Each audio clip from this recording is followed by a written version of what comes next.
Assalamualaikum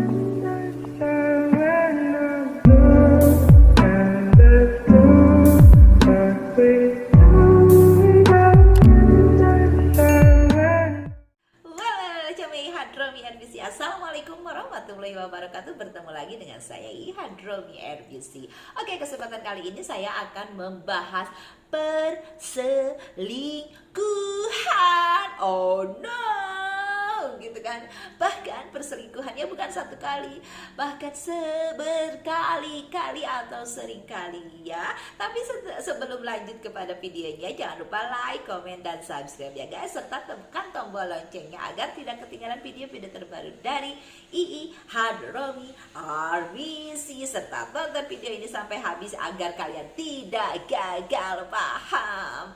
Oke, berbicara tentang perselingkuhan, jangankan berkali-kali, misalkan pertama kali kita berbicara tentang perselingkuhan dalam kehidupan kita sehari-hari, mungkin terjadi pada diri kita, meskipun amit-amit gitu kan, atau teman kita atau saudara kita atau kerabat kita kan, karena sekarang banyak sekali, marak sekali tentang perselingkuhannya ya. Apakah di situ ketika kita mengetahui bahwa kalau pasangan kita berselingkuh sekali bahkan berkali-kali gitu, apakah kita akan berpikir untuk memaafkannya atau meninggalkannya? Itu balik lagi pada diri kita masing-masing ya guys. Kita akan kupas tuntas di sini ya. Apakah pasangan mengkhianati kita terus-menerus? Jika iya, apakah kita akan memaafkannya lagi atau kita sudah mulai mempertimbangkan untuk menyudahi hubungan? Nah, itu balik lagi ke diri kita ya. Ketika kita mengetahui pasangan kita berselingkuh sekali bahkan berulang kali, apakah kita akan menyudahinya atau memaafkannya ya? Di saat kita sangat mencintai pasangan, masalah dalam hubungan selalu hadir ya. Kita konteksnya dalam hubungan suami istri ya, bukan hanya perselingkuhan gitu kan. Dalam kehidupan kita sehari-hari, dalam kehidupan rumah tangga kita sehari-hari itu berbagai permasalahan hadir gitu kan, berbagai permasalahan ada di situ gitu kan. Dibohongi satu kali oleh pasangan, adalah masalah besar gitu kan. Ketika kita tahu kita dibohongi oleh pasangan kita atau diselingkuhi oleh pasangan kita, itu menjadi masalah besar sekali, bahkan dunia serasa runtuh gitu ketika kita mengetahui bahwa orang yang kita cintai berselingkuh dari kita. Sakit gitu kan. Dan kini kita masih harus berjuang menyelamatkan hubungan dari perselingkuhan yang berkali-kali gitu kan. Jika kita memaafkan ya, kita harus berjuang lagi gitu kan, memaafkan atau perselingkuhan yang berkali-kali, bukan satu kali, berkali-kali. Terlepas dari beberapa kali pasangan mengkhianati kita, rasa sakit yang terasa nyata dan bagaimana kita akan melewati semua ini sangat penting gitu kan. Oke, kita akan menjawab beberapa pertanyaan dalam benak kita, dalam hati kita, untuk menyelamatkan hubungan kita atau bahkan untuk mengakhirinya. Jadi kita harus olah dulu semua rasa yang ada dalam hati kita gitu kan. Kita bertanya dulu pada diri sendiri gitu kan, pada hati kita sendiri, apakah kita bisa menyelamatkan hubungan ini atau bahkan sebaliknya kita harus meninggalkannya atau mengakhirinya ya. Oke, pertanyaan yang pertama yang harus kita ketahui, apakah dia benar-benar menyesal atas perselingkuhannya, atas perbuatannya? Itu pertanyaan yang pertama. Bertahan dari perselingkuhan yang berulang dan menjaga hubungan tetap utuh lebih sulit dibandingkan perselingkuhan yang terjadi satu kali. Jadi ketika perselingkuhan berkali-kali ya, untuk menjaga hubungan itu sangat sulit, tidak mudah gitu kan, karena mungkin di situ faktor kepercayaan yang hilang gitu kan. Sudah dikasih satu kali kesempatan masih aja begitu ya. Itu pertanyaan yang pertama yang harus kita ketahui. Namun, ada satu elemen penting sebagai langkah pertama untuk menjadi pertimbangan, yaitu penyesalan. Apakah dia setelah berselingkuh berkali-kali, apakah dia menyesal?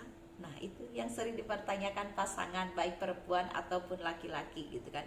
Kalau pasangan misalkan si laki-lakinya berselingkuh atau perempuannya berselingkuh, kita bertanya apakah dia menyesal gitu kan. Dan berharap dia akan menyesal gitu kan.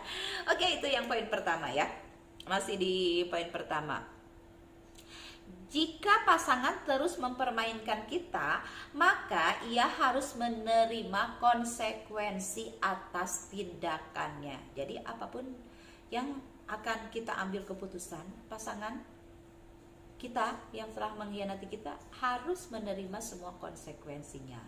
Apakah ia menunjukkan penyesalan dan mengakui kesalahan? Apakah kita menerima seberapa banyak ia menyakiti kita? Atau justru ia mencoba menyalahkan kita? Nah, di poin pertama, tidak sedikit ketika pasangannya berselingkuh, udah tahu, udah jelas dia berselingkuh, malah dia nyalahin kita gitu, malah dia nyalahi pasangannya gitu kan, lu sih kurang ini, lu sih kurang itu gitu. Tapi mungkin itu bisa bahan untuk introspeksi diri kita ya, yang diselingkuhi, bahwa memang kita ada kekurangan. Tapi kebanyakan dia menyalahkan kita gitu kan, udah mah kita diselingkuhin, udah mah kita disalahkan, itu untuk menutupi semua kesalahannya gitu, untuk alibi dia, untuk membenarkan semua tindakan dia gitu. Jika pasangan kita tidak bertanggung jawab atas perselingkuhannya, ada kemungkinan itu akan terjadi. Jadi kemungkinan itu akan terjadi lagi, berselingkuh lagi ya. Jadi, apakah kita mungkin menghabiskan sisa hidup kita dengan pria atau wanita yang tidak bertanggung jawab atas tindakannya dan rasa sakit yang kita alami? Jika jawabannya tidak, sudah waktunya kita mengakhiri hubungan tersebut. Jadi ketika dia tidak ada rasa penyesalan, dia tidak berhenti berselingkuh, itu terserah, balik lagi ke diri kita mau mengakhirinya, why not gitu kan. Tidak ada yang salah gitu kan, karena kita memang sudah berusaha untuk mempertahankannya. Karena di sini konteksnya bukan berselingkuh sekali, tapi berkali-kali. Oke, itu pertanyaan yang pertama. Pertanyaan yang kedua, apakah pasangan bersedia mendapat bantuan? Oke. Perselingkuhan yang dilakukan berkali-kali tidak datang tanpa sebab ya. Orang yang bermain-main dalam hubungan biasanya berjuang untuk keinginan lewat beberapa cara, kan? Orang yang berselingkuh sekali biasanya tidak ingin melakukannya lagi. Ada sesuatu yang hilang dalam hubungan atau pernikahannya, dan bahkan tidak ia sadari. Umumnya orang seperti ini bertemu lawan jenis di tempat kerja yang memiliki pengalaman serupa dan menjalin persahabatan. Ketika menjadi sahabat, perasaan mereka mulai tumbuh dan hubungan ini bisa mengarah perselingkuhan. Jadi, ketika kita sudah berumah tangga, kita harus hati-hati, harus pandai-pandai juga kita bersahabat dengan lawan jenis, karena itu akan menimbulkan bintik-bintik atau bibit-bibit perselingkuhan ya gitu kan. Tidak sedikit sih yang mengalami hal itu.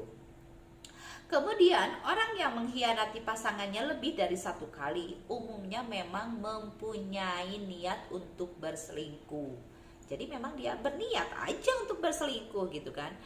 Bisa jadi ia tidak bahagia dan menginginkan sosok yang mengerti akan dirinya, atau kebutuhan untuk hubungan seks dengan orang lain agar merasa nyaman. Kemungkinan ia juga tengah berjuang dengan masalah kepercayaan. Jadi itu mungkin ini salah satu alibi ya. Mungkin ini salah satu alasan orang yang berselingkuh itu, alasan dirinya berselingkuh itu. Mungkin dia mencari sosok yang mengerti dirinya, atau ada masalah dengan kepercayaan dirinya. Banyak alasan mengapa pasangan berbohong kepada kita berulang kali. Namun yang terpenting, ketahui apakah pasangan mau berubah lebih baik dan menerima bantuan untuk mengatasi kebiasaan buruknya atau tidak. Jadi apakah dia bisa kita bantu dengan kebiasaan buruknya berselingkuh, atau dia sama sekali tidak membutuhkan bantuan untuk berhenti berselingkuh. Itu pertanyaan di poin kedua. Di poin ketiga, apakah kita masih menyukai pasangan? Nah, di sini kita bertanya lagi pada diri kita ya. Pertanyaan penting untuk dijawab selanjutnya adalah apakah kita masih menyukai pasangan kita atau tidak? Banyak orang tidak menyukai pasangan mereka, terutama setelah mereka berselingkuh. Jadi mungkin kalau sudah berselingkuh, rasa suka terhadap pasangan kita mungkin mulai terkikis kali ya, mungkin ya, mungkin mulai terkikis atau bahkan hilang sama sekali. Banyak orang tidak menyukai pasangan mereka, terutama mereka setelah berselingkuh. Mereka sakit hati, marah, dan benci. Kebencian itu sulit diatasi meski telah mengikuti beberapa kali terapi. Bagi sebagian orang, kasih sayang masih ada meski mereka telah mengkhianatinya. Meskipun dia sudah mengkhianati, tapi rasa kasih sayang masih ada lah, meskipun sedikit ya, gitu kan. Tanya pada diri kita, apakah kita masih mempunyai perasaan itu? Jika tidak, sudah waktunya meninggalkan hubungan, gitu kan. Jadi itu poin pertanyaan yang ketiga. Apakah kita masih menyukai pasangan kita setelah kita tahu kita diselingkuhi? Ketika kita sudah tidak mempunyai rasa menyukainya lagi, ya itu kita ambil keputusan untuk menyudahinya, gitu kan. Oke, kita lanjut ke pertanyaan yang keempat. Apakah kita bisa memaafkan atau melupakannya? Ini yang agak sulit ya. Di poin keempat, apakah kita bisa memaafkan atau melupakannya? Jika memutuskan bertahan dari perselingkuhan yang berulang, bisakah kita memaafkan dan melupakan perbuatannya? Sebagian orang yang dibohongi memiliki kebencian luar biasa, dan jika dengan pasangan selingkuh berulang kali, kebencian akan semakin membesar. Menurut saya manusiawi ya, karena kita sudah diselingkuhi sekali gitu kan, terus lalu diselingkuhi lagi gitu kan, belum hilang rasa sakit kita, udah tambah lagi rasa sakit yang baru, jadi kebenciannya semakin membesar gitu kan. Maka penting bagi kita untuk tidak hanya memaafkan pasangan karena berselingkuh, melainkan juga memaafkan diri kita sendiri atas kekurangan kita. Nah, jadi di sini juga perlu perlu introspeksi diri ya. Di sini jangan egois juga gitu kan. Kita sebagai pihak yang diselingkuhi, kita juga harus introspeksi diri, apakah kekurangan kita sehingga pasangan kita terus-menerus berselingkuh ya. Oke, sekarang poin yang kelima, yang keenam ya. Oke, yang keenam, bisakah kita berhubungan kembali dengannya? Nah, poin yang keenam ya, pertanyaannya. Kita marah dan bertanya-tanya, apakah kita bisa berhubungan kembali dengannya atau tidak? Mungkin kita merasa tidak aman karena tidak bisa memberi apa yang ia dapatkan dari wanita lain atau laki-laki lain.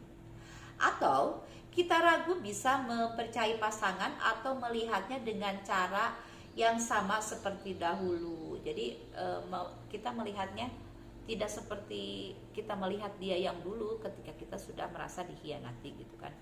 Mungkin kita pertimbangkan apakah kita bisa membentuk koneksi baru dengan pasangan yang bisa jadi berbeda dari sebelumnya. Satu hal yang pasti, perselingkuhan terjadi, hubungan asli antara kita dengan pasangan hancur berantakan. Tapi tidak sedikit juga yang terselamatkan ya, tidak selalu hancur berantakan gitu kan.